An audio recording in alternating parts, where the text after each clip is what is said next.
Сафар тәжік этно орталығының басшысы Юсуфжан Амонұлы бүгінгі мерекелік дастарханға шақырылған қонақтарын қарсы алып жатыр. Қазақ, Әзербайжан, ұйғыр, орыс достарына ұлттық тағамнан дәм татқызбақ. 1 мамырда біз әр түрлі ұлттарының достарымызды ойдығы шақырамыз қонаққа. Сол үшін бірге осы күнді қонақта шақырған басқа ұлттарынан бірге отырып, бір дастарханның алдында шай ішіп, ұлттық тағамдарını еп, сол үшін бір-бірімізді осы күн білен құттықтаймыз, тағы да қарсы алаймыз. Осындай кездесулер достымызны, ынтымағымызны нығайтады. Ал асханадағы Зилолла Мирзо Абдиллаева әлдеқашан тәжік палауын дайындауға кірісіп кеткен. Ол алдымен етті қызып тұрған майға қуырды.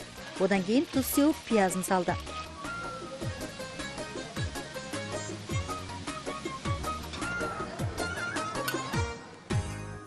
«20 минут қуырылған етті сәбіз қосып, сөлі шыққанша араластырды.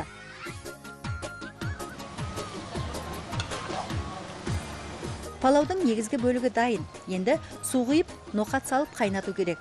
Ерекшелігі, көрдіңіздер өздеріңіз, етін турамай, былай саламыз. Өйткені плов дайын болғаннан кейін ол әдемі піседі. Кейін плов дайын болғаннан кейін оны турап-турап үстіне әдемілеп қоямыз. Біздің ұлтта кез келген тәжік қызы тамақ пісіре алады.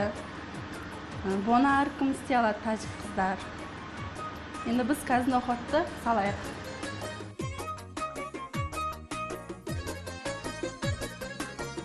Зилолла қазандағы қайнаған суға кейін күріш салып 45 минут бұқтырып қойды.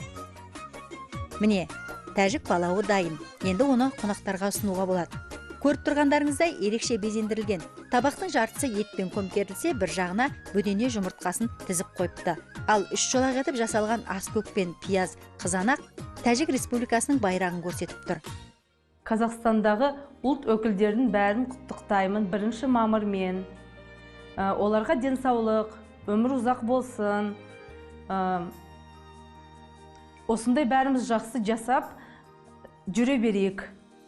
Бірнеше ұлттың басы қосылып, бір табақтан ас ішкені еліміздегі бейбіт өмірдің көрінісі. Қазақ елінің достық пен татулық мекені екенінің тағы бір дәлелі.